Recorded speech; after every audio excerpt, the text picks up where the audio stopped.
Our first guest on To Tell the Truth is one of the world's leading authorities on unidentified flying objects like these. What is your name, please?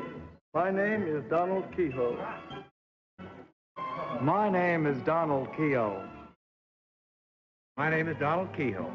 Only one of these gentlemen is the real Donald Keyhoe. The other two are imposters and will try to fool this panel.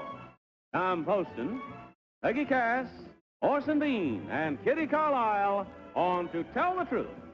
To Tell the Truth is brought to you this evening by Texaco. In all 50 states, you can trust your car to the man who wears the star, the biggest friend your car ever had. And now, here's our host on To Tell the Truth, Bud Collier.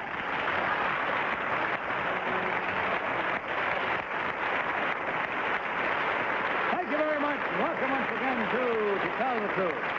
Good evening, Collier. Good evening. How are you, Bud? You're a bra brisk lot tonight. Okay, in front of you are envelopes. Open the one that's marked number 1 and follow along as I read from my copy of this first story, if you will. I, Donald Keyhoe, am a graduate of the United States Naval Academy, a retired Marine Corps pilot, and have been an aviation writer for many years. Currently, I am working in Washington, D.C. as director of the National Investigations Committee on Aerial Phenomena. NICAP is a scientific organization which was especially created 10 years ago to investigate the facts surrounding unidentified flying objects, known as UFOs or flying saucers. Recently, there's been another rash of reports of strange things in the sky. In the past 20 years, there have been over 10,000 such sightings of UFOs. While many of these flying objects have been satisfactorily explained as a result of natural phenomena, others so far defy logical explanation. It is the position of NICAP that there is nothing to be gained by secrecy, and that a thorough and intensive scientific investigation of unidentified flying objects would give the subject the dignity and importance it deserves and quite possibly reveal some startling facts. Signed, Major Donald Keyhoe.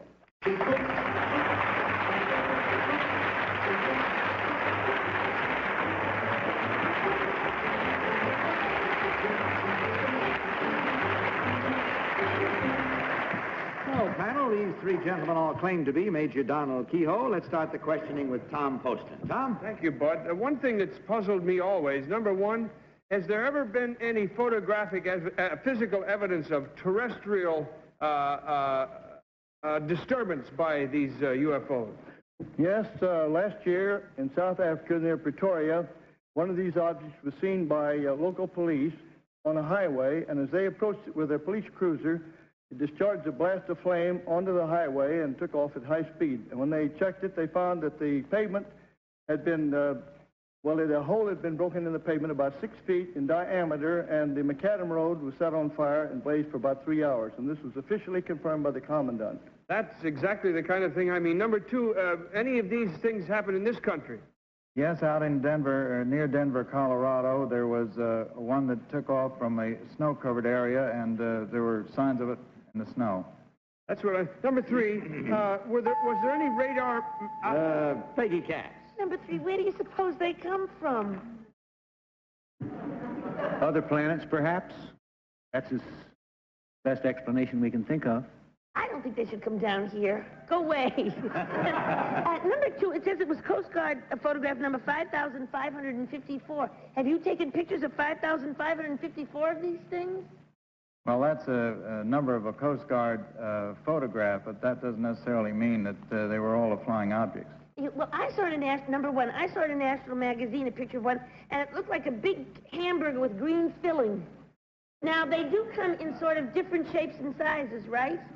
Most of the sightings describe disc-shaped objects. In fact, the Air Force Secret Project Grudge Report years ago confirmed that. Thank you. Number 3, do they make any noise when they're flying by? A number of witnesses have described a whirring or humming noise. Yes. Thank you. Well, number 2, are there little green people running? Orson Bean. Around in Peggy's head. Number 2, what was the name of your first book? Flying Saucers, Outer Space.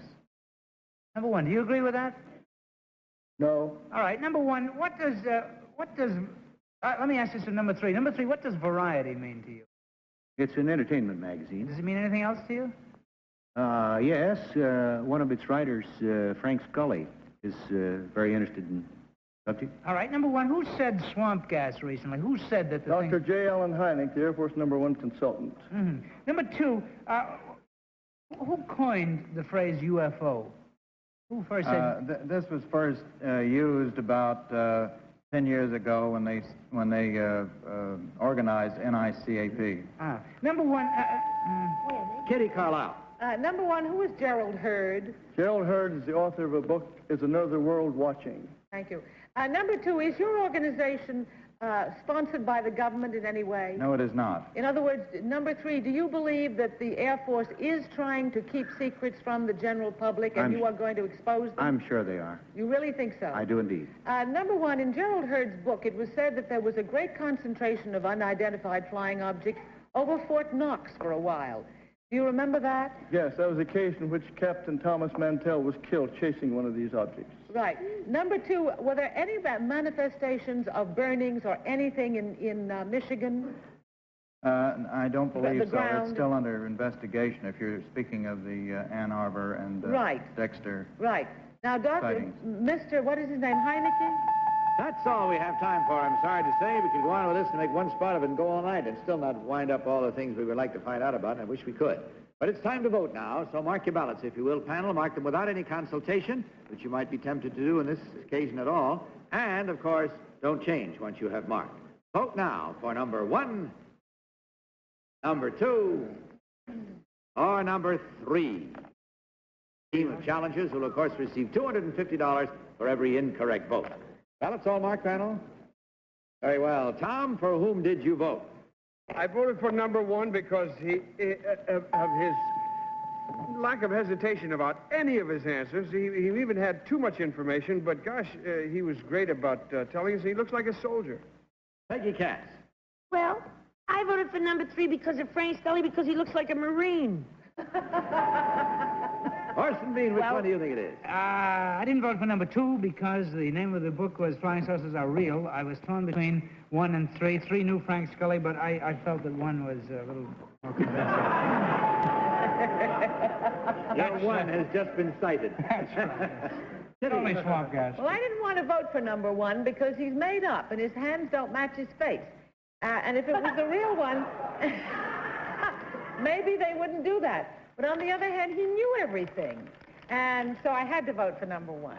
Well, that's a round Robin Hood's barn way of getting there, but there it was. In any event, the votes are in and the minds are made up. Let's find out now. Which one of these three gentlemen, in truth, is Major Donald Keyhoe? Will the real Major Donald Keyhoe please stand up?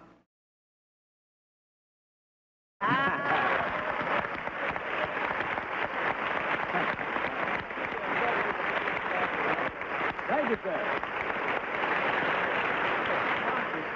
Major, let me ask you something. If I were to cite what I pretty well thought was a flying saucer, not a figment of my imagination, what should I do? Send a report to me or to our organization at 1536 Connecticut Avenue, and that applies to Washington, anybody D.C. who would, yes, Washington, D.C., anyone who would like information on this subject. Thank you very much. And keep after it till you find out what they are, will you? We're close to it. Are you? Number two, what is your real name and what do you really do? I'm Walter Seymour, Jr., and I'm a regional sales manager in the credit card division of American Express. Thank you, sir. Number three, what is your real name and what do you do, sir? I'm Donald Dillon. I'm an editor for UPI. That's United Press International. Well, checking the score, we find that the panel almost came close to having unanimous truth in this fact, but there was one incorrect, and that's worth $250 divided up to you gentlemen three ways, and we thank you for being with us and for this very exciting story. Good night, and God bless you.